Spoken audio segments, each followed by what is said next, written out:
الحمد لله ذي الجلالة والصلاة والسلام على صاحب الرسالة وعلى آله وأصحابه ومجتهدي ملته أولي الأيدي والأبصار والنبالة أما بعد فأعوذ بالله من الشيطان الرجيم بسم الله الرحمن الرحيم سبحان الله وأما بنعمة ربك فحدث صدق الله مولانا العظيم وبلغنا رسوله النبي الأمين الحبيب الكريم ونحن على ذلك لمن الشاهدين والشاكرين والحمد لله رب العالمين.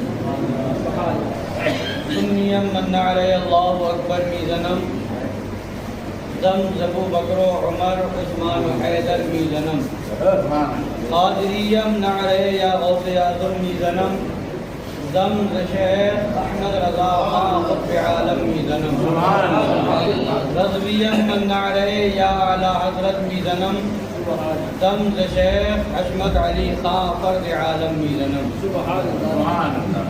آئیے کچھ سننے سنانے سے پہلے ہم سب مل کر اپنے آقا و مولا حضور احمد مصطفیٰ جناب محمد رسول اللہ ارواحنا فدا صلی اللہ تعالی علیہ وعلی آلہ وسلم کی بارگاہ عرش پناہ میں درود پاک کا نذران محبت پیش کرنے.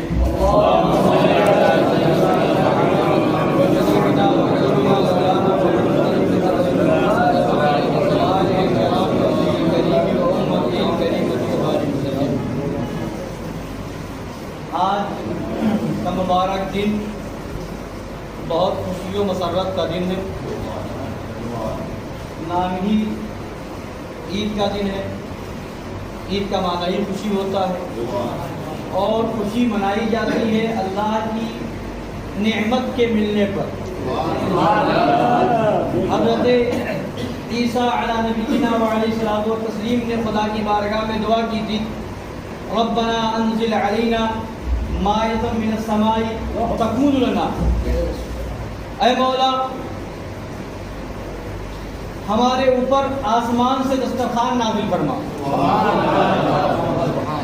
ربنا انزل علینا ہمارے لیے ہمارے اوپر نازل فرما من السماء آسمان سے مائدۃ من السماء آسمان سے دسترخوان نازل فرما. کیوں؟ اب یہ دسترخوان کی تو دعا کر دی عیسیٰ علیہ السلام نے کہ ہم پر آسمان سے دسترخوان نازل فرما. اب آگے کیا فرما رہے ہیں وہ قابل غور ہے. فرماتے ہیں عرض کرتے خدا کی بارگاہ میں تکمون لنا عید الاولنا وآخرنا، تاکہ وہ دن ہمارے لیے ہمارے اول کے لیے اور ہمارے آخر کے لیے ہمارے اگلوں کے لیے اور ہمارے پچھلوں کے لیے خوشی کا دن ہو جائے. تو جس دن آسمان سے عیسیٰ علیہ السلام کی دعا پر دسترخوان نازل ہو وہ دن عید کا ہو جائے تو مطلب کیا ہوا کہ جس دن اللہ کی طرف سے نعمت ملتی ہے وہ دن خوشی کا ہوتا ہے، وہ دن عید کا ہوتا ہے.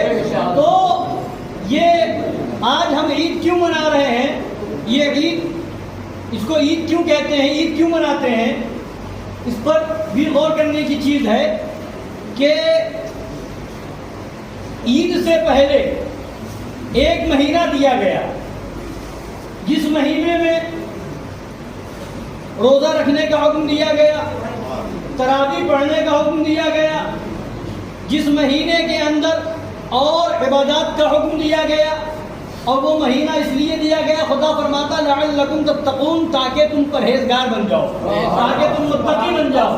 تو یعنی ایک مہینہ پہلے اس طرح سے گزار لو، نماز بھی پڑھ لو، روزہ بھی رکھ لو، نماز بھی پڑھ لو، روزہ بھی رکھ لو، تراویح بھی پڑھ لو، تلاوت قرآن بھی کر لو، اعتکاف میں بھی بیٹھ جاؤ اور جب یہ نیکیاں سمیٹ لو تب سمجھو عید آئی ہے. عید آئی ہے یعنی نیکیاں اکٹھا کر لو گے تب وہ عید ہے. ایک مہینہ پہلے نیکیاں اکٹھا کرنے کو دے دیا گیا ہے. اب ایک مہینہ نیکیاں اکٹھا کر چکے اب عید مناؤ. یہ بھی اللہ کی نعمت ہے. رمضان میں قرآن ملا اللہ کی نعمت ہے. تراویح کا موقع ملا اللہ کی نعمت ہے.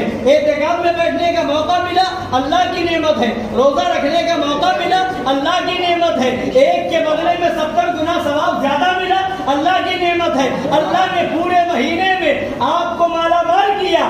اب جب مالا مال ہو گئے نیکیوں سے, اب عید مناؤ, اب خوشیاں مناؤ. یعنی پتہ کیا چلا, عید منائی جاتی ہے نعمت ملنے کے بعد, عید منائی جاتی ہے نعمتوں کے نزول کے بعد. تو یہ ساری نعمتیں ملی ہیں تو یہ بھی تو غور کرو کہ یہ نعمتیں کس کے صدقے میں ملی. جب رمضان کی نعمت ملے تو عید منائی جائے, جب شب قدر کی نعمت ملے تو عید منائی جائے, جب اعتکاف کا ثواب مل جائے تو عید منائی جائے, جب تراویح پڑھ لو تو عید منائی جائے. جس بارگاہ سے یہ ساری چیزیں ملی, جب وہ نبی تشریف لائے تو وہ دن اس عید کا سے بھی عید بڑی عید ہے. وہ دن جو ہے ساری عیدوں سے بڑی عید ہے. ساری نعمتیں مل رہی ہیں تو نبی کی بارگاہ تو جہاں یہ عید ہم منائیں گے اور نعمتوں کے بدلے میں, تو وہیں پر ان ساری نعمتوں کی جو اصل ہے, ان ساری نعمتوں کی جو جان ہے, ان ساری نعمتوں کی جو روح ہے, جو جان ایمان ہے, جو شان ایمان ہے, جو روح ایمان ہے, وہ آقا کی ذات ہے. پتہ کیا چلا, ساری نعمتیں بعد میں ہیں, آقا کی جو نعمت ملی, سرکار کی جو ذات پاک ملی, یہ سب سے بڑی نعمت ہے. تو جس طرح آج کا دن خوشی کا دن ہے, اس سے کہیں زیادہ نبی کی پیدائش کا دن خوشی ہے.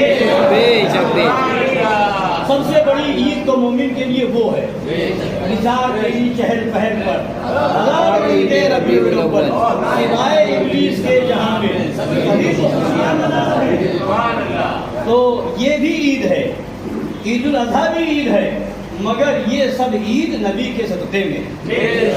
سب سے بڑی عید وہ ربیع الاول شریف کی تاریخ, 12ویں شریف کی تاریخ ہے, اور ہمارے آقا صلی اللہ علیہ وسلم تشریف لائے تو یہ ساری نعمتیں ملی.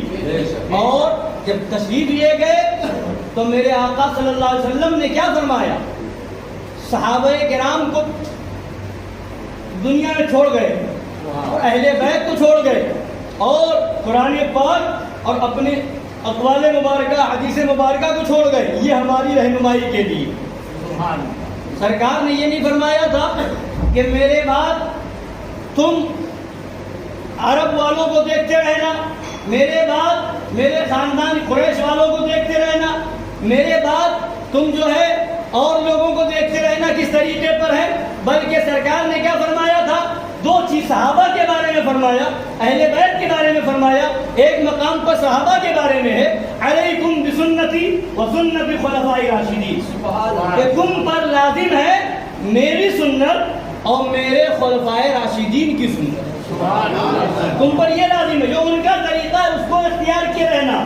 اور دوسری چیز کیا فرمائی, حجۃ الوداع کے موقع پر انا تارک فیکم الثقلین, میں تمہارے درمیان دو بھاری چیزیں چھوڑ کر کے جا رہا ہوں, ایک قرآن ہے اور ایک میرے اہل بیت ہے. تو کہیں اہل بیت کا ذکر کیا جا رہا ہے کہ ان کو پکڑے رہو, اور کہیں صحابہ کے لیے کہا جا رہا ہے کہ تم پر میری سنت لازم ہے, میرے خلفاء راشدین کی سنت لازم ہے.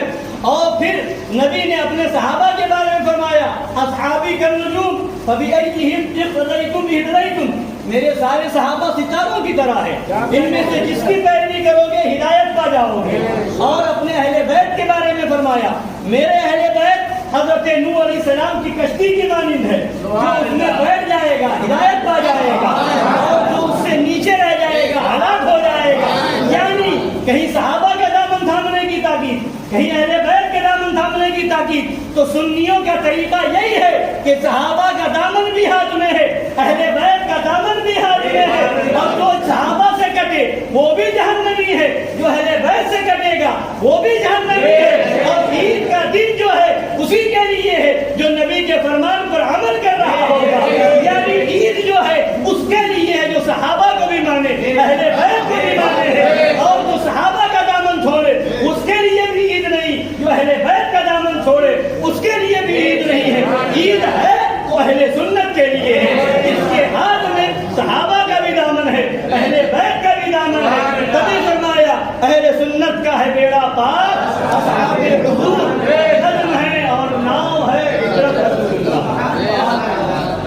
تو کہنے کا مطلب یہ ہے کہ جیسے ابھی ہم نے بات کی کہ یہ عید تو ہے مگر یہ ساری عیدیں نبی کے صدقے میں, تو ان سب سے بڑھ کر کے وہ نعمت ہے قرآن پاک کی میں نے آیت پڑھی وَأَمَّا بِنِعْمَةِ رَبِّكَ فَحَدِّثْ، اپنے رب کی نعمت کا خوب خوب چرچا کرو. سبحان اللہ. تو نعمتوں کا چرچا کرنے کا حکم ہے، ساری نعمتوں کا چرچا کرو، مگر اس نعمت کو کبھی نہ بھولو جس نعمت کے صدقے میں ساری نعمتیں ہیں. اگر موقع ہو اس نبی کی رحمت کا صدقہ لے کر کے اس نبی کی جیسی نعمت کو ہمیں ملی اس کا چرچا ہر جگہ ہونا چاہیے، ہر محفل میں ہونا چاہیے، ہر مقام پر ہونا چاہیے. نبی نہ ہوتے عید نہ ہوتی، نبی نہ ہوتے قرآن نہ ملتا، نبی نہ ہوتے نماز نہ ہوتی، نبی نہ ہوتے زکات نہ ملتی، نبی نہ ہوتے یہ ساری نعمتیں نہ ملتی. وہ جو نہ تھے تو کچھ نہ تھا، وہ جو نہ ہو تو کچھ نہ ہو. جان ہے وہ جہان کی، جان ہے وہ جہان. سب سے بڑی نعمت آقا کی ذات ہے. تو سب سے آقا کی بارگاہ میں سب سے بڑا نذرانہ خراج عقیدت کیا ہے؟ وہ یہ ہے کہ سرکار سے سچی محبت ہو، اور سرکار کے جو محبوب ہیں ان کی بارگاہ کے جو مقبول ہیں، صحابہ ہوں، اہل بیت ہوں، اولیاء کرام ہوں، یہ سب ان سب سے محبت کیے رہیں اور مولا کائنات کا جو فرمان ہے وہ سنیں اور اسی کو ذہن نشین رکھیں. ان سب چیزوں کا خلاصہ اس میں موجود ہے. سرکار مولا کائنات نے جو فرمایا کہ تمہارے تین دشمن اعداؤ کا سلاستن، تمہارے تین دشمن ہیں. ایک تو وہ جو خود تمہارا دشمن، ایک وہ دشمن تین طرح کے ہیں. ایک وہ ڈائریکٹ تمہارا دشمن، اور ایک وہ جو تمہارے دشمن کا، تمہارے دوست کا دشمن، تمہارے دوست کا دشمن وہ بھی تمہارا دشمن. ایک ڈائریکٹ تمہارا دشمن اور ایک تمہارے دوست کا دشمن وہ بھی تمہارا دشمن. اور تیسرا دشمن جو ان دونوں دشمنوں کا دوست، جو ان دونوں دشمنوں کا، تمہارے دشمن کا جو دوست ہے وہ بھی تمہارا دشمن، اور تمہارے دوست کا جو دشمن ہے اس کا جو دوست ہوگا وہ بھی تمہارا دشمن ہوگا. تو فرماتے ہیں سرکار اعلیٰ فرماتے ہیں خدا کے تین دشمن. ایک وہ جو دائرے خدا کی ذات میں کسی کو شریک ٹھہرا دے، شرک کرے، کسی اور کی عبادت میں لگ گیا، وہ جیسے مشرک ہے، بتوں کی پوجا کرنے والے، چاند کی پوجا کرنے والے، پتھروں کی پوجا کرنے والے، یہ جتنے خدا کے شریک ٹھہرانے والے مشرک، یہ سب خدا کے دشمن، یہ سب خدا کے دشمن. اور جو دوست کا دشمن ہوتا ہے وہ بھی دشمنی ہوتا ہے. تو ایک وہ جو خدا کا دشمن ڈائریکٹ ہے مشرک، اور ایک وہ جو خدا کے محبوب کا دشمن وہ بھی خدا کا دشمن، وہ بھی خدا کا دشمن. تو خدا کے محبوب کا دشمن کون؟ جو نبی کو اپنی طرح کہے دوست ہے، وہ نبی کا چاہنے والا ہے. جو نبی کے بارے میں کہے معاذ اللہ مر کر مٹی میں مل گئے، وہ نبی کا دشمن ہے یا نہیں؟ جو نبی کے علم کو جانوروں، بچوں، پاگلوں کے علم کی طرح بتائے، وہ نبی کا دشمن ہے یا نہیں؟ جو نبی کے علم کو شیطان کے علم سے کم بتائے، وہ نبی کا دشمن ہے یا نہیں؟